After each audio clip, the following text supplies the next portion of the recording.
Hey, what's up, guys? Welcome back to the Mic Check podcast. This is T Word, the People's Champ. Thanks for tapping in. Today, we're going to talk about Errol Spence Jr. and Keith Thurman and their matchup at the 154-pound weight division. But before we get into the video, don't forget to like, comment, and subscribe to the channel. We do appreciate your support. Thank you for tuning in and sharing with your friends. We do see the outpouring in the growth of the channel, so we really appreciate you all taking the time to tap into the content. Now, let's go ahead and get into it, okay? So, first thing on the deck, we're going to talk about unified welterweight champion Errol Spence Jr., who is considered the king of the 147-pound division. Depending on which side of the street you want to be on, you might even consider Terrence Crawford, the other 147-pound champion who owns the WBO belt, to be the king of the 147-pound division and the pound-for-pound #1 fighter in the world. Now, Keith Thurman is a former unified champion and pound-for-pound fighter who has been a bit inactive since his loss to Manny Pacquiao in 2019. He sat out the COVID year, and then he came back in 2022 to face 140-pound guy who moved up to 147, Mario Barrios, who by all accounts is a good fighter, may not be that great at 147, but definitely did his thing at 140. That being said, Keith Thurman was able to win a unanimous decision by winning pretty much every round. And besides being hurt to the body by Barrios, at different points in the fight, Keith pretty much controlled everything, was able to cruise. And we didn't see anything we didn't know about Keith, except that he still had the talent that made him successful in the past, even if he's slowed down just a little bit. Now, put Errol Spence back in the picture here, and we start to look at the different dynamics of why this fight hasn't happened yet and why it's important that it happens now before anything else. So the first thing to consider is that before Errol Spence became a unified champion, he had to win his first belt. And in the quest to do so, he called out all the champions in the 147-pound division, including Keith Thurman, who was also under the same promotional brand or broadcast brand, which is PBC, Premier Boxing Champions. So Thurman was pursuing, bigger fights. He wanted to fight Pacquiao. He wanted to fight Broner. He wanted to fight Floyd Mayweather Jr., the bigger names in the division, as you should when you're already a champion, right? You want to pursue the bigger fish, so to speak. That being said, he really had no interest in fighting Errol Spence Jr. at the time, especially a dangerous fight against a guy without a belt. Sounds familiar, right? You think about Jerron Boots Ennis. Okay, so Keith Thurman was told by, this is funny to me, he was told by Floyd Mayweather that he should go and fight Errol Spence, and Keith just wasn't having it. So he basically said, I'm not fighting that dude, and he went on for the big money fights, the guys who had belts already, and that was that. Eventually, Keith gets hurt. He loses one belt to Manny Pacquiao, and then he has to vacate the WBC belt. Fast forward to now. Errol Spence Jr. is now the IBF, WBC, and WBA unified champion in his weight class, and now Keith Thurman wants his belt back. So in order to do so, he's looking at an opportunity to get his hands on the two belts that he had before injury at the WBC and the WBA. So Keith Thurman was elevated by the WBC to the #1 contender and eventually named the mandatory for Errol Spence, because prior to not being WBC champion, rather than be stripped of his belt, he was granted champion emeritus status, and Keith Thurman vacated his belt. So the WBC, honoring that agreement that they've done for other fighters, went ahead and pledged to place Keith Thurman back into that spot. There's really no foul play here. However, from a boxing fan standpoint, it just looks a little fishy. And to the average fan, you're going to have some concerns about that dynamic. More on that later.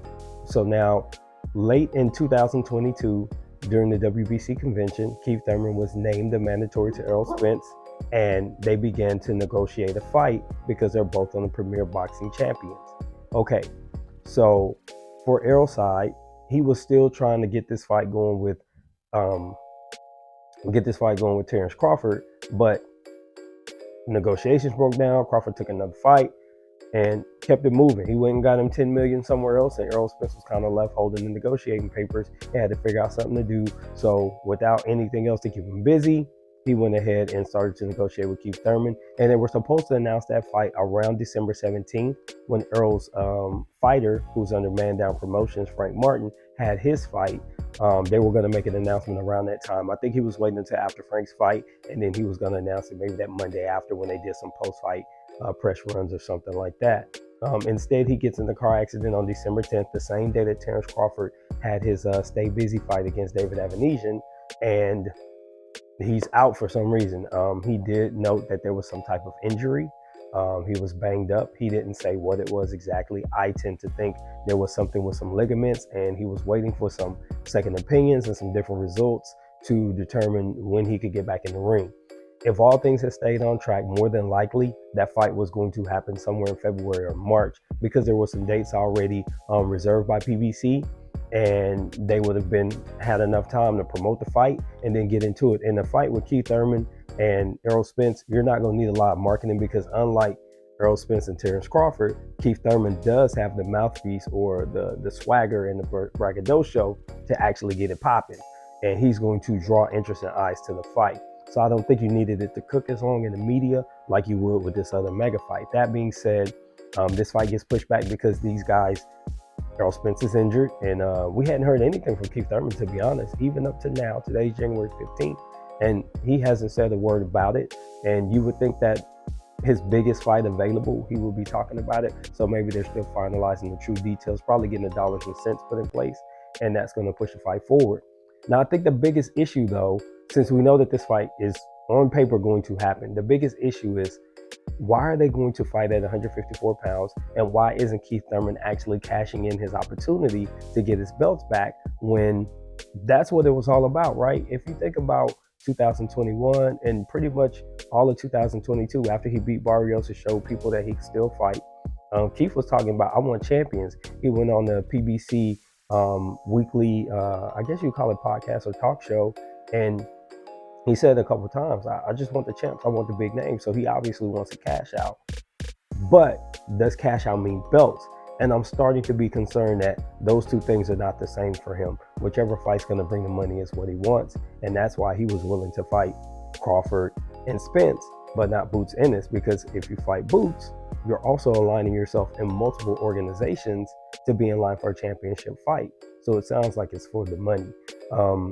So if you think about that, at 154 pounds, if Keith Thurman only cares about the money, he's going to get that. He don't need them belts. And if he's thinking about retiring, does he really want to have to defend belts? I mean, retiring a unified champ is a really good thing, but what if only the WBC's on the line? Now let's get into something I alluded to earlier.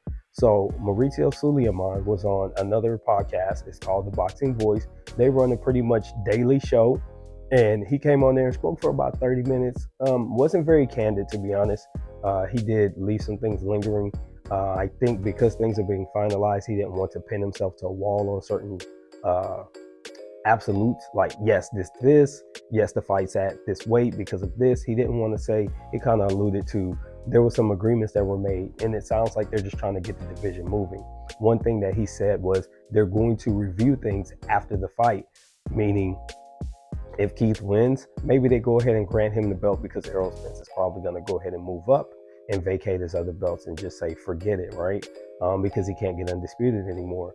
If Errol Spence were to win, then Keith Thurman probably remains in that mandatory position. Think about this for a second. Mandatory or number one position, because the fight occurred outside of the weight class. So they could say it's an unranked match. He gets to keep his ranking. And then Errol Spence goes into an undisputed fight with Terrence Crawford shortly thereafter.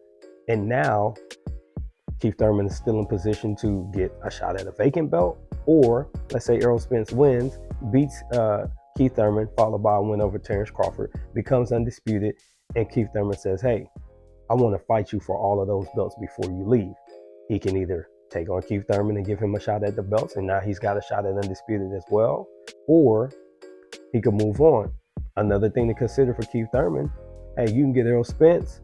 If you win, now you got a shot at Keith Thurman yourself, and you could try and unify or something to that, or even if he loses to Errol Spence, he could circle back, spin the block, as they've been saying, and now he can face, let's say Terrence Crawford wins against Errol Spence.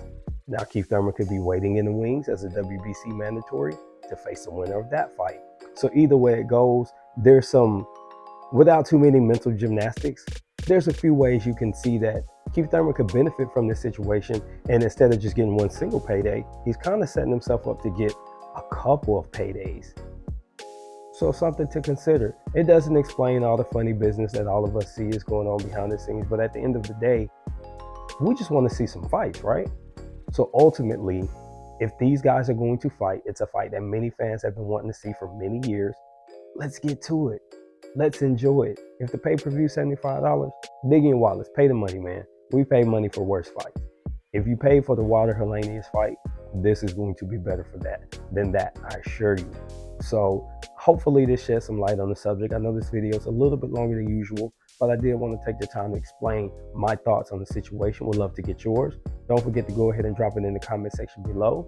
We're trying a different format. Let me know what you think. If you like this setup a little bit better, we might switch to something different. Besides a live broadcast, we like to use the StreamYard platform, but we're always looking to improve the channel and would love to get your input otherwise. So this has been T-Word for the Mic Check Podcast. Until the next time, I'm out. Peace.